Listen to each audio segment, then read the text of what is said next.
सभी का स्वागत है। हम वाराणसी में हैं। वाराणसी में विद्या केंद्र माना जाए, ये बनारस हिंदू यूनिवर्सिटी में है। यहाँ की मानित व्यवस्थापक श्री विश्वनाथ मंदिर BHU का और राष्ट्रपति पुरस्कृत प्रोफेसर ब्रजभूषण ओझा जी हमारे साथ। प्रोफेसर ब्रजभूषण ओझा जी, स्वागत है आपका। आपका भी स्वागत है।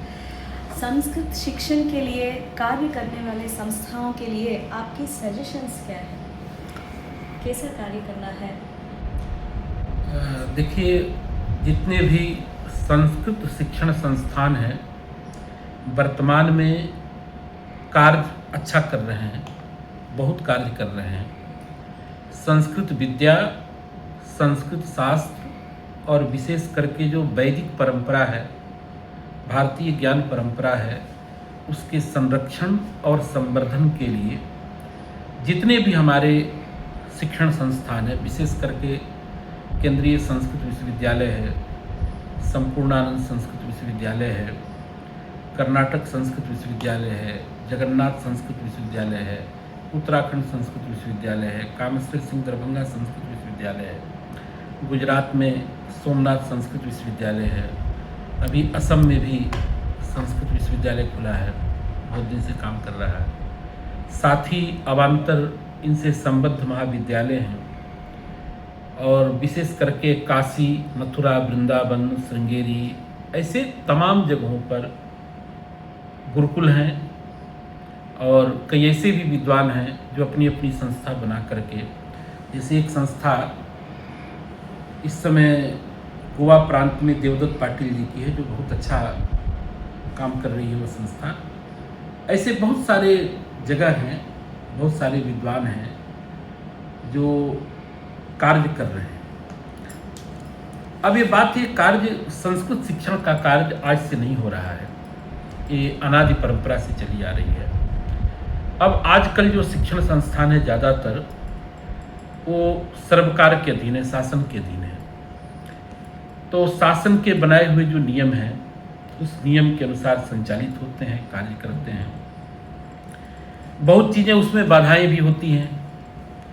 जैसे हमारे जो गुरुकुल परंपरा है उसमें 24 घंटे अध्यापक के साथ बच्चे रहते थे और केवल शास्त्र ही नहीं पढ़ते थे, उसके आचार विचार, शील, स्वभाव, जीवन की हर विद्याएं वो समझते थे।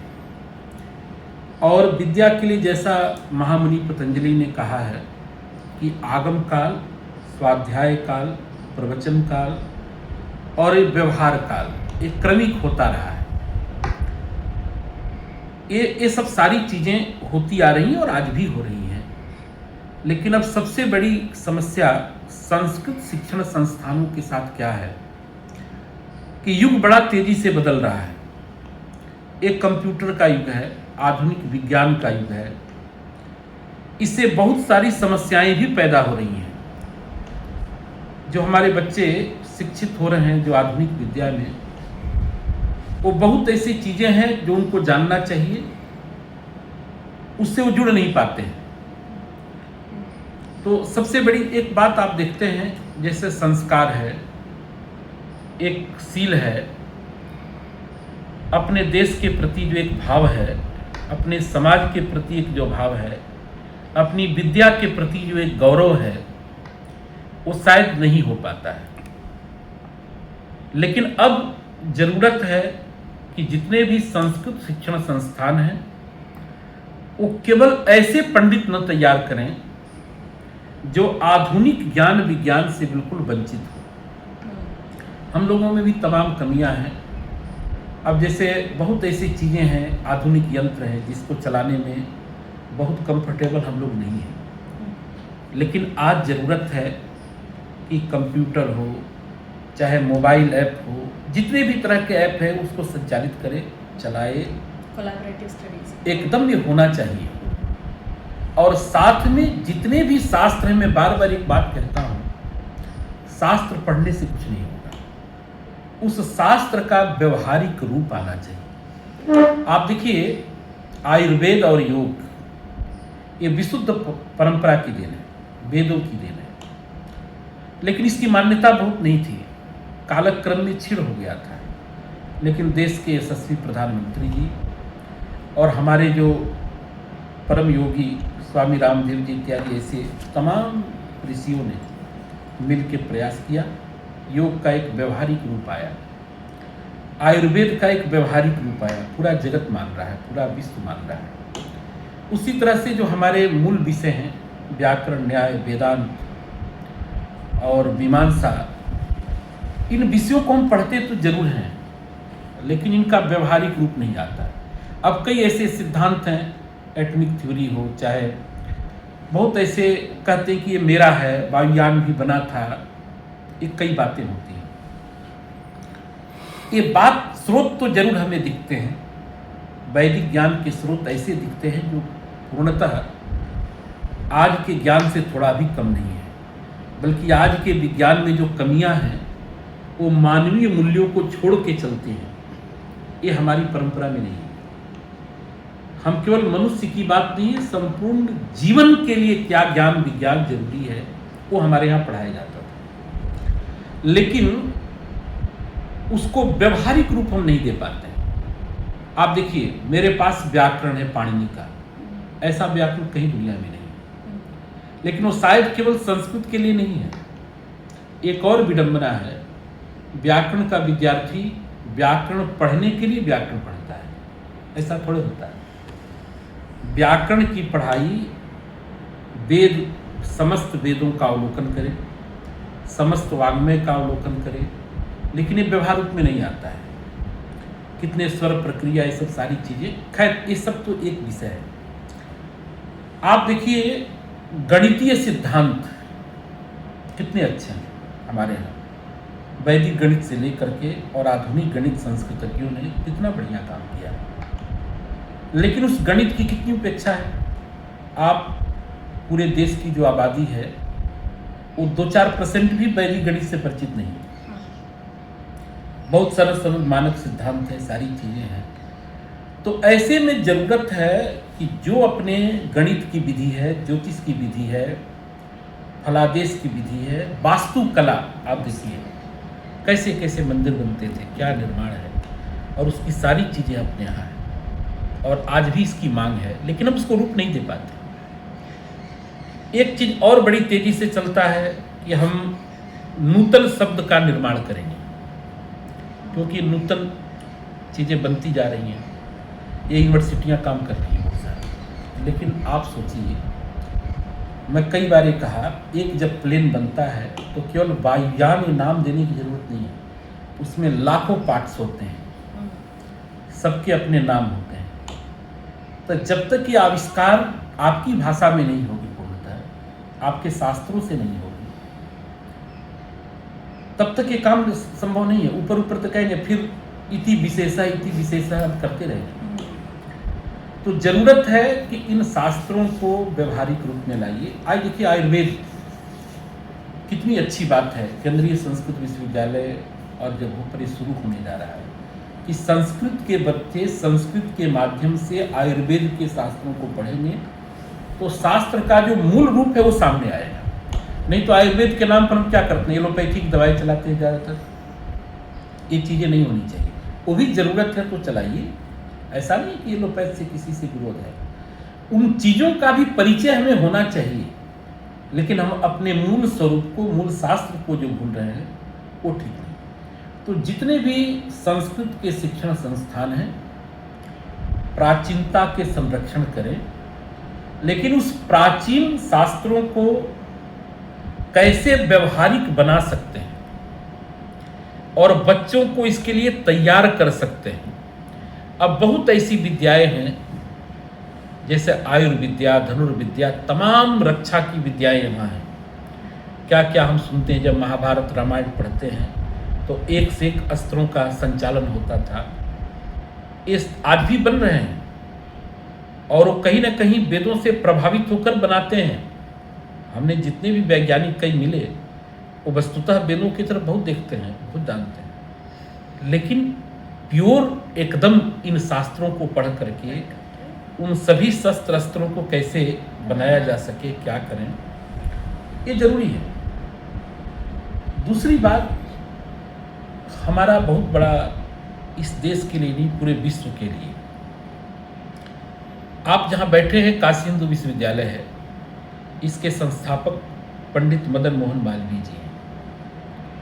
वो कहते थे शिक्षा के दो अभिन्न अंग हैं, धर्म और नीति।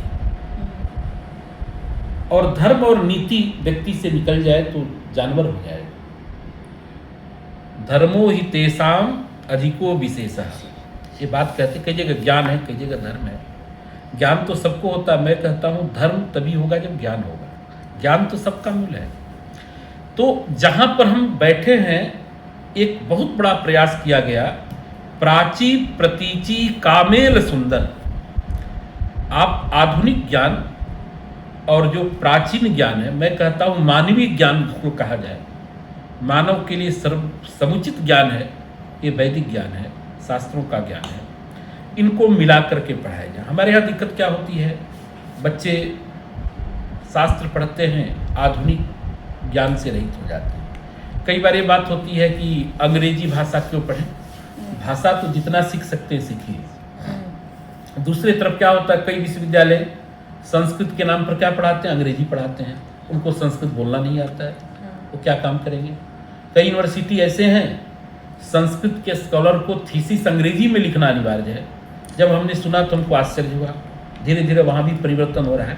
अरे भाई, आप जिस भाषा को पढ़ रहे हो उस भाषा को पहले सीखो। इसीलिए आज भारत सरकार क्या कहती है, मातृभाषा।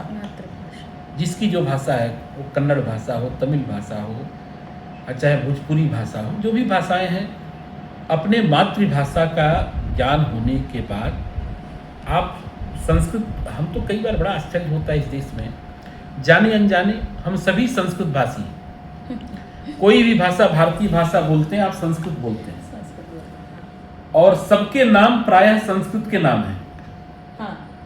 और लेकिन संस्कृत का, हिंदी का, तमाम चीज़ों का कई ऐसे डिबेट भारत में होने लगते हैं कि जो दुखद है।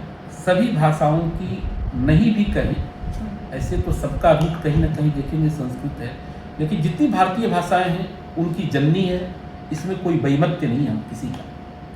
और इसीलिए संस्कृत का उत्तर से दक्षिण, पूर्व से पश्चिम, कहीं भी चले जाइए, अन्य भाषाओं के लिए क्लेश हो सकता है, लेकिन संस्कृत भाषा के लिए कोई क्लेश नहीं है। अब ये जरूर है कि इस धर्म में नए धर्म और एक नई संस्कृति, एक नई कुसंस्कृति, ऐसी चीज़ें जन्म ले रही हैं।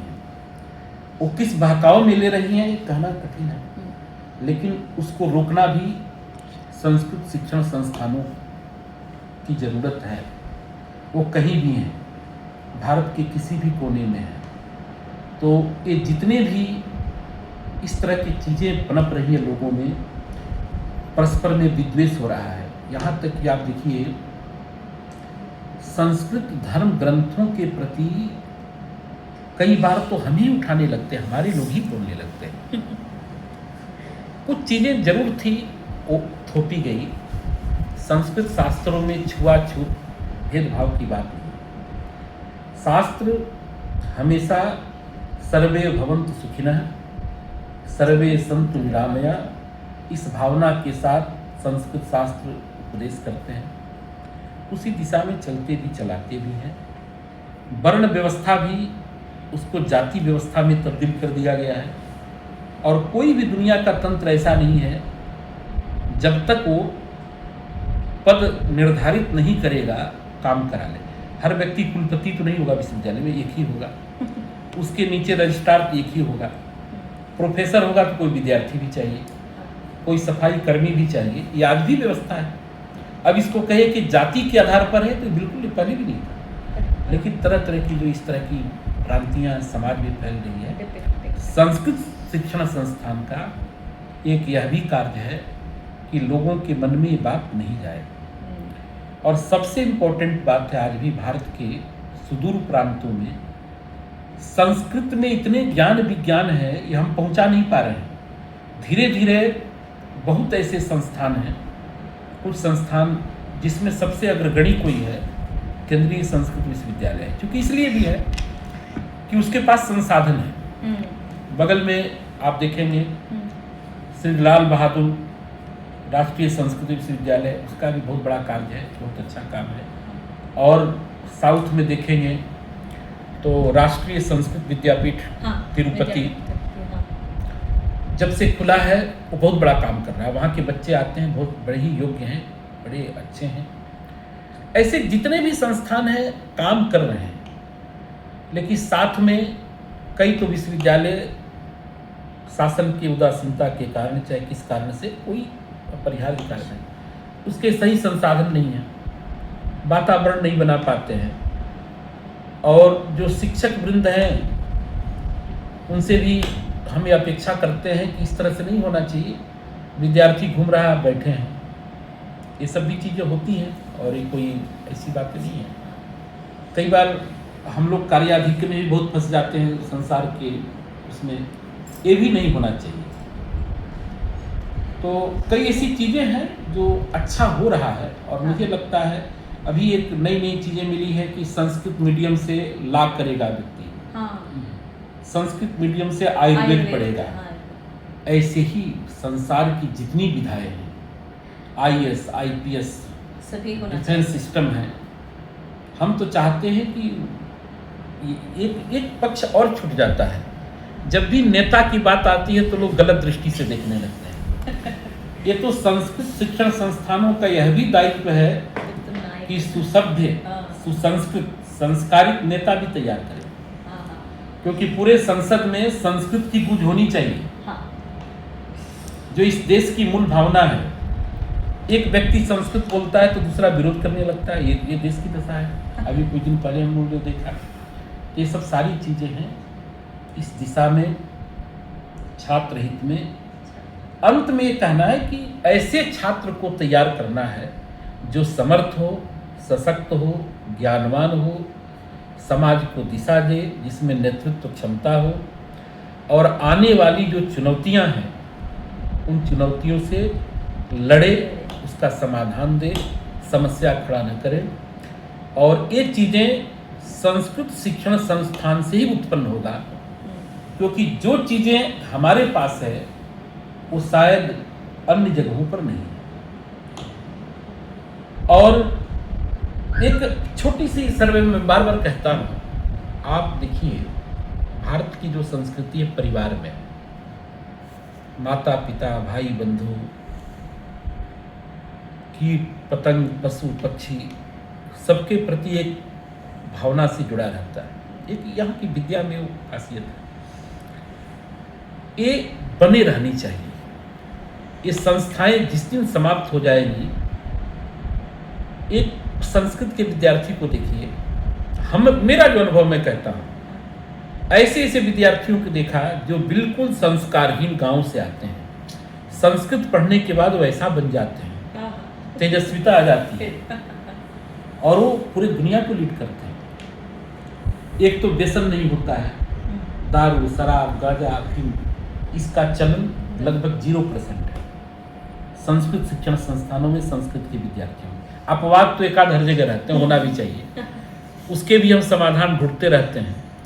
और बाकी जगह आप इसकी सर्वे करा के देख लीजिए ये बच्चों में, क्योंकि उनकी पद्धति ठीक नहीं है। हमारे यहाँ कहते हैं वंशो द्वेधा विद्या जन्मना चाहिए, छात्र हमारे वंश के रूप में मानते हैं और गुरु उसका पिता है।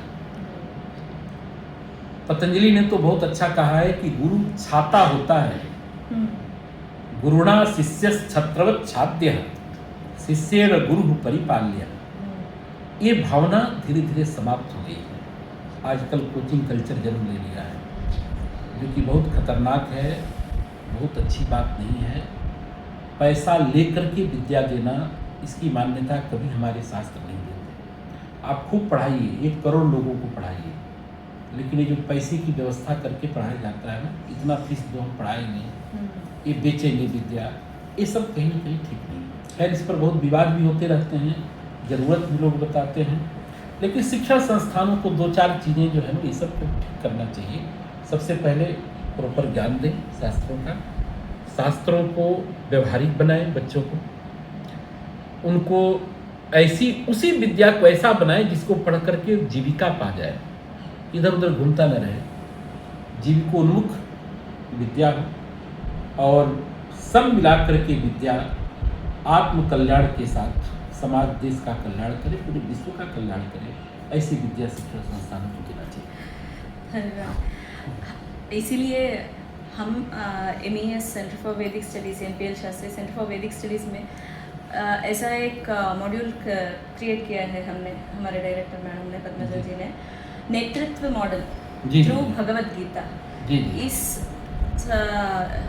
इस कोर्स को, ये शॉर्ट टर्म कोर्स ही है, सभी डिग्री छात्रों को पढ़ना चाहिए, ऐसे हम कह रहे हैं।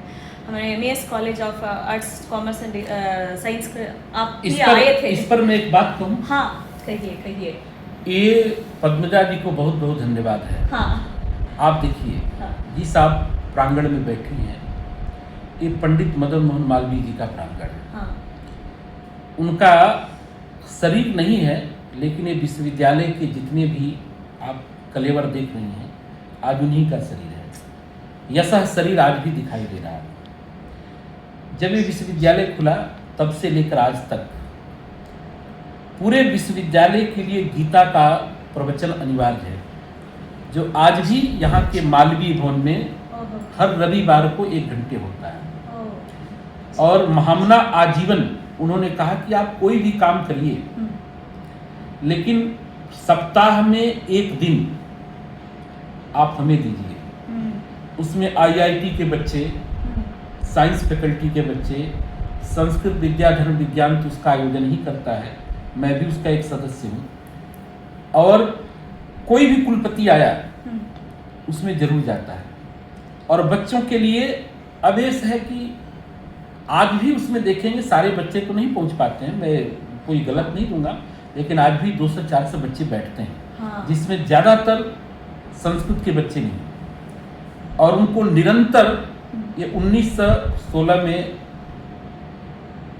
स्थापना हुई, उसके बाद से ही यहाँ पहली पीरियड जो है धर्म की कक्षा चलती थी, जो सबको पढ़ना अनिवार्य था। वो तो अभी नहीं है, लेकिन आज भी गीता प्रवचन जो है, गीता का पारायण होता है। हाँ। उस अध्याय का, उसी अध्याय पर वो वक्ता बच्चों को उपदेश देता है। तो जिसने भी जीवन में गीता को अपना लिया, उसको कुछ और अपनाने की जरूरत नहीं है। आप कोई भी विद्या पढ़िए, गीता सुगीता करतव्या इमन्य शास्त्र विस्तरी, जो कहा गया है, ये समस्त वाङ्मय का सार है। और ये ऐसी पद्धति है, कई बार इसको हम लोग कई दृष्टि से देखने लगते हैं। एक पाकिस्तानी मुस्लिम का बयान एक दिन देख रहा था, वो बहुत चर्चित बयान है।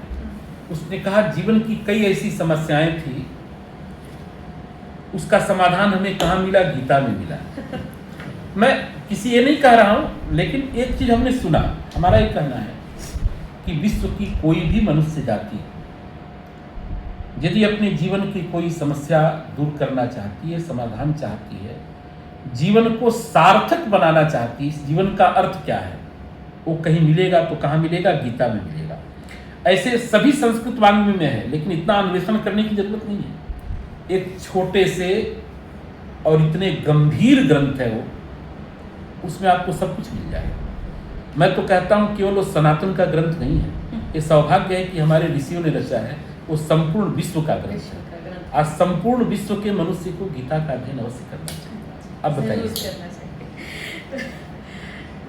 मुझे ना ಮಾತು ಹೊರಡ್ತಾ ಇಲ್ಲ ಹಿಂದಿಯಲ್ಲಿ ಅನ್ನುವಂಥದ್ದಕ್ಕೆ ಮಹನೀಯರ ಮಾತನ್ನು ಕೇಳಿ ನಾವು ಖಂಡಿತ ಯಾವ ರೀತಿ ಒಂದು ಸಂಸ್ಥೆಯನ್ನು ರೂಪಿಸ್ಕೊಳ್ಬೇಕು ಅನ್ನುವಂಥದ್ದನ್ನು ಒಂದು ಎಳೆಯಾಗಿ ಬಿಚ್ಚಿಕೊಟ್ರು.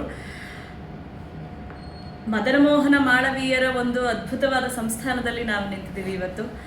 ಅವರು ಇಷ್ಟೆಲ್ಲ ಕಾರ್ಯಕ್ರಮಗಳ ಮಧ್ಯದಲ್ಲಿಯೂ ಕೂಡ ಅವರ ಸಮಯವನ್ನು ನಮಗೆ ಕೊಟ್ಟಿದ್ದಾರೆ. हमारे इस छोटी सी श्रम के लिए आपकी इनपुट्स क्या है? हम और एक पूछना चाहती थी, वो सिलेबस है क्या धर्म की कक्षा? मालवीय जी ने प्रारंभ किया था गीता का, तो आज भी चलता है क्रम से, वो तो आपको कुछ कहना ही नहीं है। वो शुरू होता है, उन्होंने सारे अध्याय समाप्त होते हैं तो उसका समापन होता है। और पहले का सिलेबस, उसके लिए हमारे पास दस्तावेज है, यहाँ की एक पत्रिका है, उसमें उस समय के व्यक्ति ने एक लेख लिखा है। उस लेख सोमस्कंदन जी रजिस्ट्रार रहे यहाँ के, हाँ उनके लेख हैं, वो आपको हम दे देते हैं। हाँ वहाँ से आपको, क्योंकि वो विश्वनाथ मंदिर के ऊपर है, लेकिन साथ में पूरे विश्वविद्यालय की भी इसमें चर्चा की गई है और कैसे धर्म की कक्षाएं चलती थी, ये सारी चीज़ें इसमें वर्णित हैं। हाँ तो आपको इसमें मिल जाएगा पढ़ने के लिए। ज़रूर। इस लेख का नाम ही है, इसमें पूरे विश्वविद्यालय की संक्षिप्त परिचय और भी जो किताबें लिखी गई हैं बड़ी बड़ी। देखिए, काशी हिंदू विश्वविद्यालय का विश्वनाथ मंदिर, तो इसमें पहले काशी हिंदू विश्वविद्यालय की भी चर्चा है, हाँ उसी में ये बात आई है। और कितनी बड़ी अवधारणा रही है आप एक और जान लीजिए। जो मंदिर बना है, ये मंदिर भक्ति का स्थान है, केंद्र में बना है, 52 एकड़ में बना है। और जब ये मंदिर बना था तो कुतुब मीनार से भी 2-2.5 फुट ज़्यादा हाइट है इसकी। इतना हाइट का कोई मंदिर नहीं था भारत में। अब वर्तमान में कौन है, नहीं कर सकता। और ये बीच में है, और इसके दाहिने साइड आप देखेंगे तो एक कर्म योग है, कृषि IIT ये बना है। और बाएं साइड में लाइब्रेरी, फिलोसफी, संस्कृत विद्या, ये ज्ञान योग है। तो ज्ञान और कर्म तभी होंगे जब आपको भक्ति होगी। तो उस रूप में महामना ने बनाया। यहाँ तक की अवधारणा थी कि बच्चे बाबा विश्वनाथ को देख करके परीक्षा देंगे अपनी। इसलिए हाल जो बने हैं इसके, इतना अद्भुत प्रांगण मंदिर का शायद ही दुनिया में कहीं हो। तो ये है, ये आप पुस्तक भी आपको दे रहे हैं, आप इसको पढ़िएगा, इस लेख को, इसमें बहुत चीज़ें आपको मिल जाएगी। धन्यवाद धन्यवाद। उस सिलेबस का बहुत ना उसको देखने का मन था, इसीलिए नहीं। अब क्या है, देखिए वो बात इसमें लिखी हुई है। हाँ। अब वो पाठ्यक्रम का प्रारूप बना था, कैसा था, वो यदि मिलता है तो हम आपको उपलब्ध है। धन्यवाद धन्यवाद। माननीय राष्ट्रपति द्वारा पुरस्कृत प्रोफेसर ब्रजभूषण ओझा जी हमारे संस्था को भी आए थे। उनके इतने कामों के बाद भी वो हमारे कक्षाओं को संबोधित किए, और इसी इंडियन नॉलेज सिस्टम का रूट्स संस्कृत में है, संस्कृत लुप्त नहीं है, वो हमारे जीवन में बसा हुआ है, ऐसे संबोधित किए थे। आज भी उन्होंने हमारे लिए इतना समय दिया, बहुत बहुत आभार, धन्यवाद। बहुत बहुत आभार। आप आई, और काशी में फिर एक बार स्वागत है, बाबा की नगरी में। बाबा जरूर आएंगे, जरूर आएंगे। और एक नई काशी है ये काशी हिंदू विश्वविद्यालय, इसका भी पूरा दर्शन करिए। और महामना के जो बृहद स्वरूप हैं उसको देखने का अवसर मिलेगा। शायद ऐसा व्यक्तित्व ही शायद ही कभी हो पाएगा जैसे महामना। इसके कण कण में है, विद्या बसी हुई है। यहाँ पे जब घूमने आए ना, एक अद्भुत अनुभूति है, अद्भुत अनुभूति है, मैं कुछ नहीं कह सकती उसकी। मदन मोहन मालवीय जी के दृष्टिकोण में संस्कृत क्या है, ऐसे अंत में ये दृष्टिकोण तो आप कहिए ही नहीं। ये जो इतना बड़ा दृष्टिकोण मिला, उनको कहाँ से मिला? संस्कृत से मिला। संस्कृत, वो संस्कृत के खुद विद्वान थे, उनके पिताजी भागवत के मर्मज्ञ थे। तो ये जो इतनी बड़ी दृष्टि उनको मिली है, इतना लाखों लाख जीवन को उन्होंने सुधारा है, वो कहाँ से आया? उनको संस्कृत शास्त्र से आया। शायद वो संस्कृत नहीं पढ़े होते। आप सोचिए, ये लगभग इसकी शुरुआत 1904 से शुरू हो गई थी ब्रिटिश गवर्नमेंट के समय में। काशी हिंदू विश्वविद्यालय बनाना ये कितनी दृढ़ता रही होगी। और ऐसा नहीं, इस विश्वविद्यालय में उर्दू और फारसी कई ऐसे विभाग हैं। महामना को किसी से परहेज नहीं था, लेकिन उनका कहना था जो भारतीय रूट है, भारतीय शास्त्र है, भारतीय मनीषा है, भारत की जो परंपरा है, बिना उसके जाने कोई कुछ जान नहीं सकता है। तो महामना की दृष्टिकोण में संस्कृत की तो बात ही मत कहिए। संस्कृत के लिए वो जीवन भर ये संस्कृत इसकी धुरी है। जो विश्वविद्यालय घूम रहा है, ये कोई भी संकाय हो, फैकल्टी हो, इसलिए महामना का आदर पूरे विश्व में है। और यहाँ के बच्चे तो आज भी उनकी डेली आरती पूजन करते हैं। मेरे मंदिर के सामने आप जाइए, हर बच्चे के हृदय में महामना रहते हैं, हम सबके हृदय में रहते हैं। हम कह सकते हैं महामना जी की और एक प्रभाव से ही हमारे शास्त्री जी ने भी संस्कृत के लिए एक विभाग खोल दिया था। संस्कृत और संस्कृति के लिए हमारे संस्था में संस्कृत के लिए भी प्राच्य वस्तु संग्रहालय भी है, और कलावेदी ऐसे बोल के संस्कृति के संरक्षण के लिए भी एक संस्था उसमें हम खुला गया है। 1994 में खुला था। हर महीने हर महीने उसमें कॉन्सर्ट्स होता है। बड़े बड़े विद्वानों संगीत विद्वानों को बुलाकर कॉन्सर्ट्स होता है। Music 3 days of music concert will be there, और 3 days of drama festival, 3 days of dance festival. ये सभी मालवीय जी से ही संग्रहित किया हुआ धन से। किसी को हम एक इसमें और जोड़ दूं। हाँ। देखिए, हम लोग पूरे जीवन नौकरी करते हैं, अपने लिए घर नहीं बना पाते हैं, और भिक्षाटन करके महामना ने इतना बड़ा एक ऐसा दृश्य खड़ा किया। आप बहुत आश्चर्य हुआ आपको। देखिए, महामना ने अपने जीवन के लिए, अपने परिवार के लिए कुछ भी नहीं किया, सब कुछ सर्वस्व दे दिया। जिस भवन में रहते थे, मालवीय भवन, वो भी विश्वविद्यालय को दे दिया। एक इतना बड़ा त्यागी पुरुष, इतना बड़ा संत, मैं कहता हूँ इतना बड़ा युग पुरुष शायद ही कभी होगा। हाँ। हम लोग छोटी सी चीज़ पाते हैं तो अपने बच्चों के लिए उसको जमा करते हैं, अपना बच्चा ही को सोचते हैं कि आगे बढ़े जाए। हाँ। लेकिन पूरे विश्व में अब सबको अपना देखना, हाँ। ये कोई महामना से सीख सकता है। विद्या इसलिए महामना का जो रूप है एक विराट स्वरूप है। विराट स्वरूप है। तो ना फिर से बहुत धन्यवाद आपके लिए। अरे आप आई, आपको धन्यवाद। हमें आपके समय दिया आपने, बहुत धन्यवाद इसके लिए। धन्यवाद, थैंक यू।